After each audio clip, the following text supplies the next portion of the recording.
Sa bawat patak ng dugo, may kakibat na pag-asa. Sa bawat donasyon, may buhay na muling nagbibigyan ng pagkakataon. At sa isang simpleng pagtitipon ng komunidad, may mga pusong handang mag-alay para sa kapwa.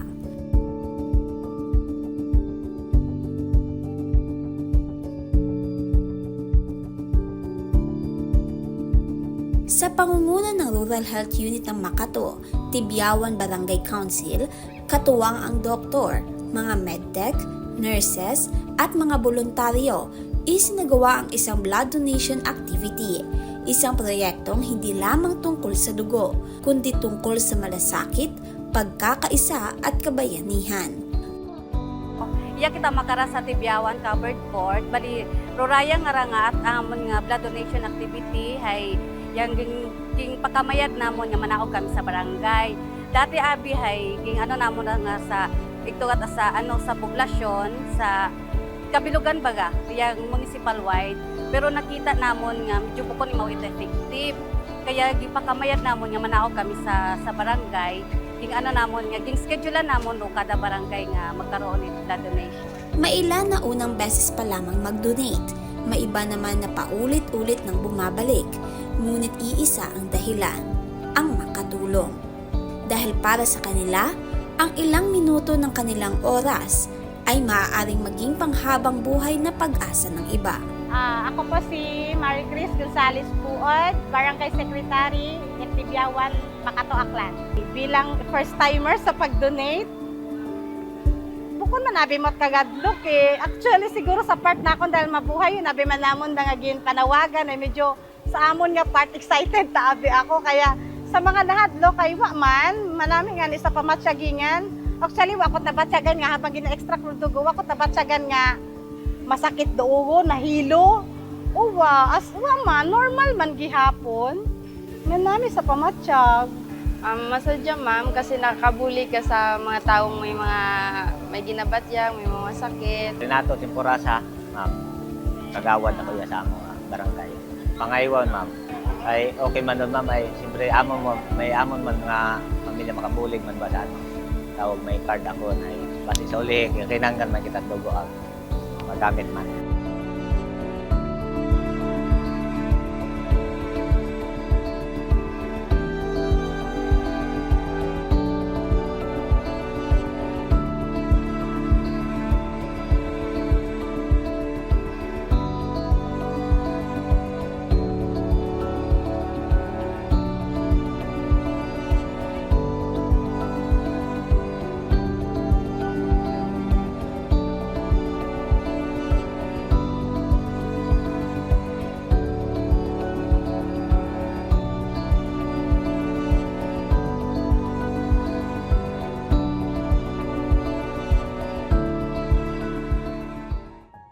Sa likod ng matagumpay na aktibidad na ito ay ang tahimik na bayani, ang ating mga doktor, medical technologists, nurses at healthcare staff.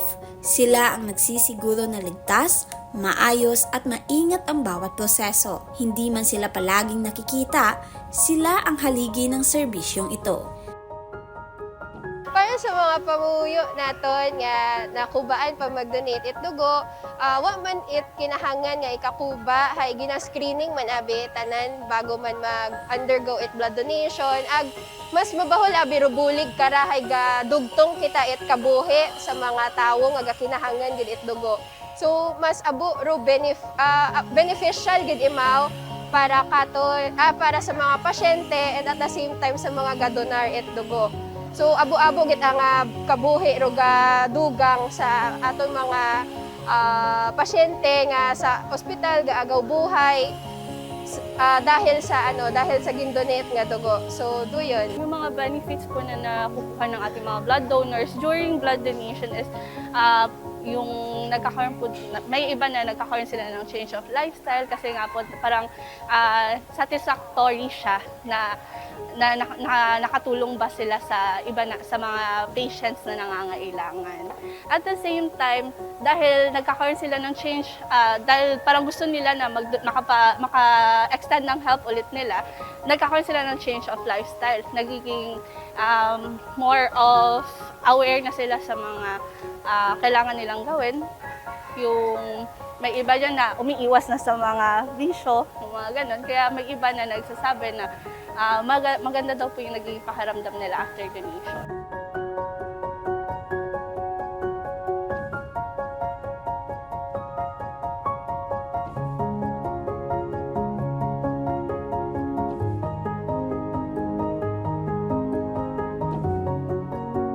Kasama rin ang Barangay Council na nagsilbing tulay upang maabot ang komunidad. Nag-imbita, nagpaalala at nagbigay ng suporta dahil ang tunay na serbisyong publiko ay nagsisimula sa malasakit sa kalusugan ng bawat mamamayan.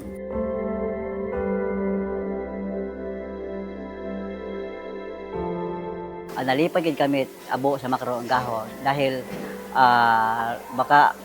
makabulig man kami sa mga pamuyo sa pagbuog dugo iya sa makaron ag kabay pa nga layang nga agahon ay successful gid kita agod yang tanan man nga mga kabaranggayan ay magakuan man don mag-coordinate man ag mga bulig man sa datanan sa makaron ay kabay pa nga raaton nga mga nabuay nga raet donor ay maging madnigag-on ag bukon it natawag nga mabutubo baon. So nyamang ra ako napaabot sa makaron nga agahon. Ag nalipay gid kami nga makaron nga agahon ay iyagid kita tanan.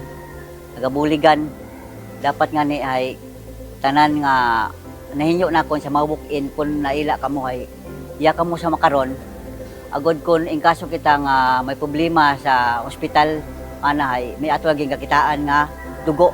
Hindi kita mag-usoy sa iba nga to nga banwa man na o sa mga kapis ay kun amat abihay go-usoy kita.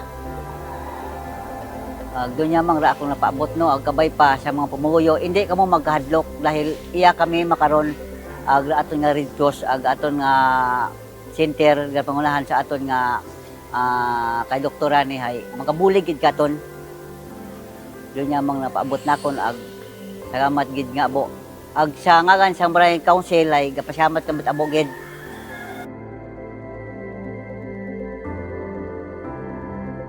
Sa simpleng pag-upo sa donation chair, sila ay nagiging bayani.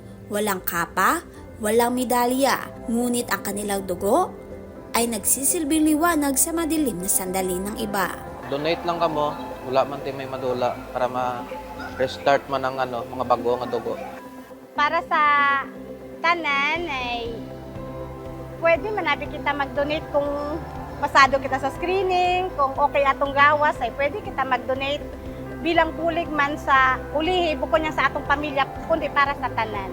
Kung naila ka mo mag-donate it dugo sa mga kinahanglan it dugo ay willing gid ka mo mag-donate. Naila ka mo mag-donate ay pwede gid ka mo mag-donate na pang palimpyo man sa inyong agawa sa dugo tapos ay makabulig pa kita sa aton nga kaibang mga tawo man nga nakinangat dugo.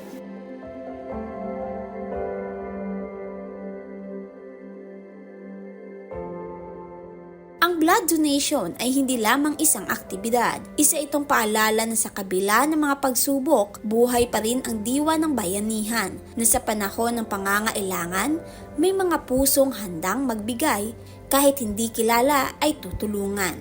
Dahil sa bawat dugong inialay, may pusong tumibok muli.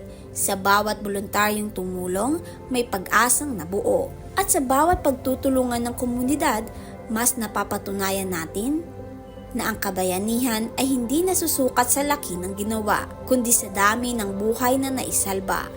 Isang patak, isang buhay, isang bayanihan. Ako po si Jelan Rosales at ito ang Kumusta na Aklan.